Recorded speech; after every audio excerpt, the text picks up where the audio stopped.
تو جب آپ کے پاس الیکٹرانک ووٹنگ مشین آ جائے تو جیسے الیکشن ختم ہوتا ہے رزلٹ آ جاتا ہے، تو وہ ساری دھاندلی ختم ہو جاتی ہے. اور یہی وہ جو این جی او وہ جو کام کرتا ہے الیکشنز کے اوپر، پٹن، اس کی رپورٹ کے مطابق 163 طریقے ہیں دھاندلی کے، ان میں سے 130 ختم ہو جاتے ہیں الیکٹرانک ووٹنگ مشین سے.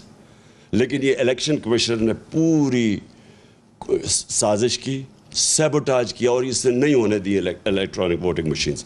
لہٰذا میری نمبر 1 ڈیمانڈ یہ ہے کہ اگر آگے اب ہم نے نکلنا ہے تو سب سے پہلی چیز تو ہمیں ایک کریڈیبل الیکشن کمیشن چاہیے. نمبر 2،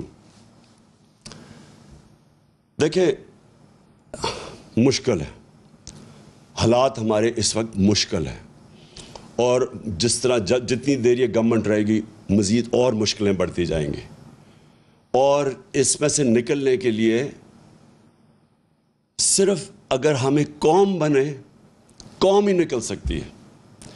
دیکھیں یہ میں آپ کو سمجھانے کی کوشش کر رہا ہوں کہ قوم اور ہجوم میں بڑا فرق ہوتا ہے.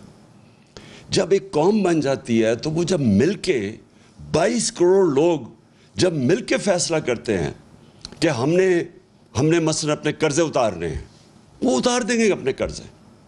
جب ایک قوم فیصلہ کرتی ہے کہ ہم نے ٹیکس اکٹھا کرنا ہے تاکہ ہمارے پاس پیسہ ہوتا کہ ہم اپنے اسکول بنائیں، ہسپتال بنائیں، اپنی انفراسٹرکچر ٹھیک کریں، وہ کر سکتی ہے قوم. جرمنی اور جاپان دوسری جنگ عظیم کے بعد بالکل ختم ہو گئی تھی، ایک بلڈنگ نہیں کھڑی تھی. آپ تصویریں دیکھیں ان کی. دوسری جنگ عظیم کے بعد جاپان کے اوپر 2 ایٹم بم گر چکے تھے، ان کی ایک بلڈنگ نہیں کھڑی تھی. لیکن کیونکہ وہ قومیں تھیں، قوموں نے مل کے 10 سالوں میں وہ پھر سے کھڑے ہو گئے. تو ہم تو اللہ نے اس ملک کو اتنا زیادہ دیا ہے کہ ہمیں، آپ کو بھی نہیں اندازہ کہ اس نے کتنی نعمتیں بخشی ہیں. لیکن وہ ہم تب تک، جب تک ہم قوم نہیں بنتے، ایک قوم بن کے ہم اس کا مقابلہ نہیں کرتے، ہم ان نعمتوں کا نہیں فائدہ اٹھا سکیں گے. ہم جب، مجھے بڑی اچھی طرح یاد ہے جب زلزلہ آیا پاکستان میں 2005 اور 2010 میں جب سیلاب آیا، کیونکہ میں کام کر رہا تھا، ریلیف ورک کر رہا تھا، میں لوگوں کے بیچ میں تھا. تو اگر دیکھنا تھا، اگر اس کی آپ کو کسی نے سٹوریز لکھی ہوں، تو جب قوم نے مل کے ان دونوں بحران، زلزلے کا اور سیلاب کا، ہمیں کوئی، سیلاب میں تو ہمیں امداد بھی کسی نے نہیں دی. انہوں نے کہا آصف زرداری اوپر بیٹھا ہوا ہے، یہ ہم کوئی پیسے نہیں اسے دیں گے کیونکہ اس کے پیسے سیدھے ملک سے باہر چلے جائیں گے. پیسے بھی نہیں ملے. لیکن ہر پاکستانی نے شرکت کی. بیرون ملک پاکستانی مجھے انوائٹ کر کے پیسے دیتے تھے کہ آپ یہ سیلاب زدہ لوگوں کی مدد کریں، اور ہم اس سے نکل گئے کیونکہ قوم سب کچھ کر سکتی ہے. تو ابھی بھی جو اب سامنے ہمارے راستہ ہے، اس میں باحیثیت ہم قوم مقابلہ کر سکتے ہیں. اور جو سب سے پہلے میرا جو پلان بنا ہوا ہے کہ اگر ہمیں حکومت ملتی ہے تو ہم کیا کریں گے، میں سب سے پہلے اپنے بیرون ملک پاکستانیوں کو موبلائز کروں گا. دیکھیں میرے پاکستانیوں، ایک چیز سمجھیں، ہمیں اندازہ ہی نہیں ہے کہ ہمارا کتنا بڑا اثاثہ ہے بیرون ملک پاکستانی.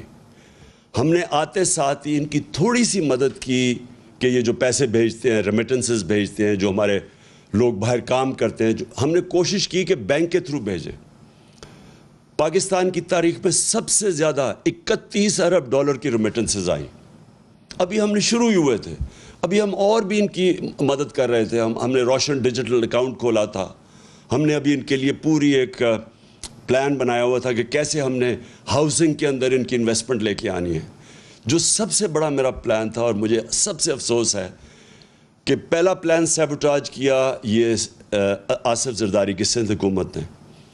ہم نے ایک بنڈل آئلینڈ ہے، اس کے اوپر ایک نیا شہر بنا رہے تھے، ماڈرن سٹی، اور بڑے بڑے انویسٹرز آ گئے جنہوں نے اربوں ڈالر اس میں انویسٹ کرنا تھا. تو اس سے ہونا کیا تھا کہ اس سے ایک تو کراچی جو پھیلتا جا رہا ہے اور جو مشکل، پانی بھی نہیں دے سکتے، سیوریج بھی نہیں دے سکتے، یعنی کراچی کا حالات جو کھنڈر بنتا جا رہا ہے. جب ایک ماڈرن سٹی جس طرح دبئی ہے، کیا وجہ کہ ہم دبئی جیسا ایک ایک جزیرے کے اوپر شہر نہیں بنا سکتے. تو وہ پورے انویسٹرز بھی آ گئے. سندھ حکومت نے سیبوٹاج کیا. انہوں نے کہا کہ نہیں ہم این او سی دے کے واپس لے لیا.